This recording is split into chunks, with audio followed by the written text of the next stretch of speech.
ঘূর্ণিঝড় রিমালে সাতক্ষীরায় মৎস্য সম্পদের ব্যাপক ক্ষতি হয়েছে, প্রভাব পড়েছে আমের ফলনেও। আরও জানাতে এবার সাতক্ষীরা থেকে যোগ দিচ্ছেন সহকর্মী আবুল কাশেম। কাশেম, এই ক্ষয়ক্ষতির বিষয়ে কি কোনো তথ্য জানা গেছে কিনা? যেমনটি আমরা বলছিলাম যে মৎস্য আর প্রাকৃতিক সম্পদের যে ক্ষতি হয়েছে সে বিষয়ে কোনো তথ্য জানতে পেরেছেন কি? আর বিদ্যুৎ সমস্যার সমাধান হয়েছে কি?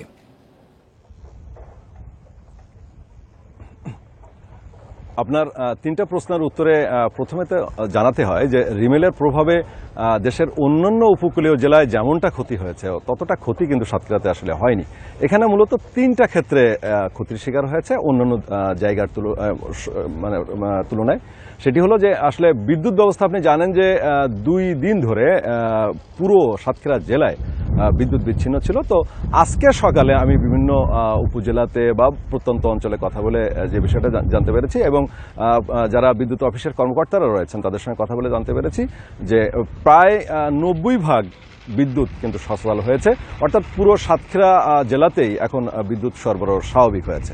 দ্বিতীয়ত যে বিষয়টা আপনি বলছিলেন সেটি হলো যে শতাধিক ঘের ভেসে গেছে। তো শতাধিক ঘের ভেসে যাওয়ার বিষয়ে আসলে হয়তো একজন চাষি ক্ষতিগ্রস্ত হন, কিন্তু আরেকজন চাষি হয়তো লাভবান হন।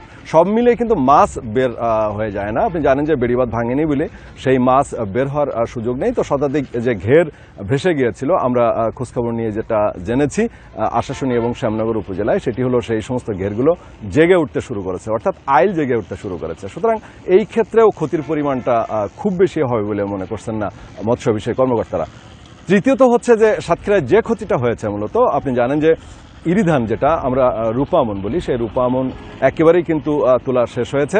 আমের ক্ষেত্রে ক্ষতি হয়েছে। আমরা গতকালকে সুলতানপুর বড়বাজারে যে বিষয়টা দেখছিলাম যে ঝড়ে পর্যাপ্ত পরিমাণে যে আম পড়েছে, সেই সমস্ত আম সাতক্ষীরার সুলতানপুর বড়বাজারে কিন্তু কম দামে বিক্রি হয়েছে, অর্থাৎ ঝড়ের আম বিক্রি হয়েছে 1000 টাকা। যদিও আরেকটি বিষয় হলো যে ভালো যে হিমসাগর আম, সেই আম কিন্তু 3000 টাকার নিচে বিক্রি হয়নি। সুতরাং এই ক্ষেত্রে আমের দামেরও তেমন প্রভাব পড়েনি। তবে ঝড়ের যে আম, সে আমগুলো ছোট এবং আপনার